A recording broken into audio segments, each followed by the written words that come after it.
This huge building you see behind me is one of Ontario Power Generation's nuclear power generating stations. In essence, it's a factory that converts the energy of the atom into a flow of electrons, or what's commonly called electricity, the electricity that helps power the province. Nuclear, hydroelectric, and fossil fuel generating stations have many similarities in the way they generate electricity. Where they differ is their fuel source. OPG's nuclear stations use naturally occurring uranium that's processed into little ceramic pellets like this. An unused fuel pellet emits very little radiation. However, it holds the potential to produce a whole lot of energy. Just 8 of these pellets will power an average house for almost 1 year. The fuel pellets are sealed into metal tubes, which are then welded together to form a fuel bundle. Several thousand fuel bundles are then inserted into a large tank called a calandria, which is the heart of the nuclear reactor.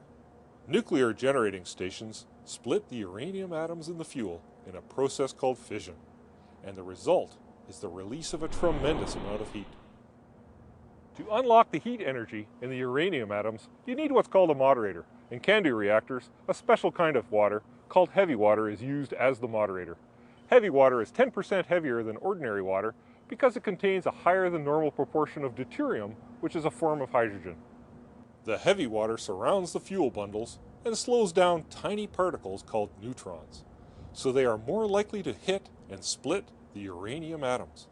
A chain reaction of atoms splitting ensures there is a constant source of heat to heat the heavy water.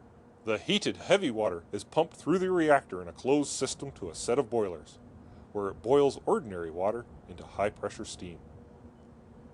The heavy water, having done its job, is recirculated back to the reactor to pick up more heat and cool the fuel.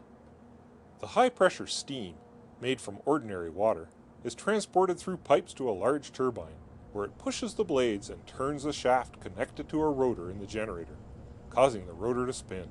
The spinning rotor is a large electromagnet that produces a rotating magnetic field. This field moves across coils of copper wire in the generator stator, producing electricity that can be sent across transmission lines. The steam coming out of the turbine is condensed back into water using cooling water from the lake and pumped back to the boilers to continue the process. Ontario Power Generation's nuclear generating stations have sophisticated safety systems to control, cool, and contain the process each step of the way, generating electricity safely and virtually free of all smog and greenhouse gas emissions.